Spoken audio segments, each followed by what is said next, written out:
more on this, I'm joined by Georgia State Election Board member Salleigh Grubbs. Ma'am, thank you so much for your time today. But I do want to go back to some of these comments from your colleagues, including Chairman Pitts, who yesterday was on our program. He blasted this raid. He called it an effort to intimidate Fulton County. I'm curious, do you share those sentiments? No, thank you for having me, Alex, and I appreciate being here. But no, I don't agree with those comments because there was an original subpoena sent prior to my being on the election board that was sent November a year ago seeking documents.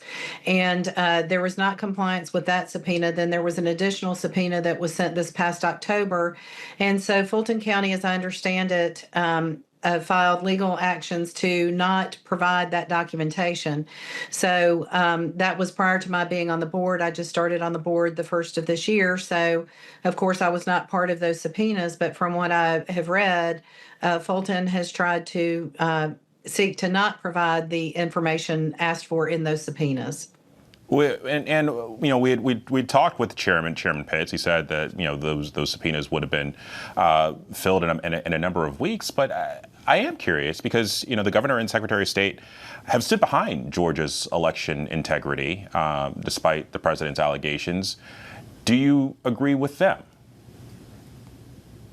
Listen, Alex, there are still a lot of questions that have not been answered about 2020. And as I sit on the board and listen to additional cases, there are things that need to be answered, not just from the 2020 election, but the 2022 election, the 2024 election, where people have inquiries. And on the state election board, our job is to investigate.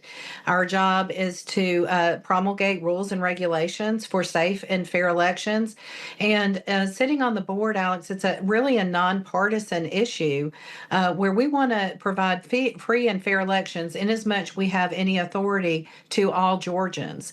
And so these are issues that do affect all Georgians. And I want to see us all to not ever have to question an election again. This is not about the past, it's about the future, but we do have to learn from the past.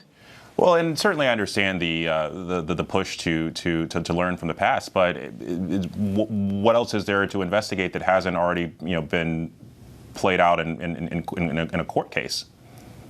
Well, there have been court cases, but there have also been a lot of complaints that were never heard that were sent to the Georgia State Election Board. And prior to the change in the law that separated the election board from having the chair be the Secretary of State, there were a lot of cases that were either dismissed or never heard that never came to light. So while there were court cases that had to do with standing and things of that nature that were dismissed, there were plenty of questions that were just never, frankly, answered.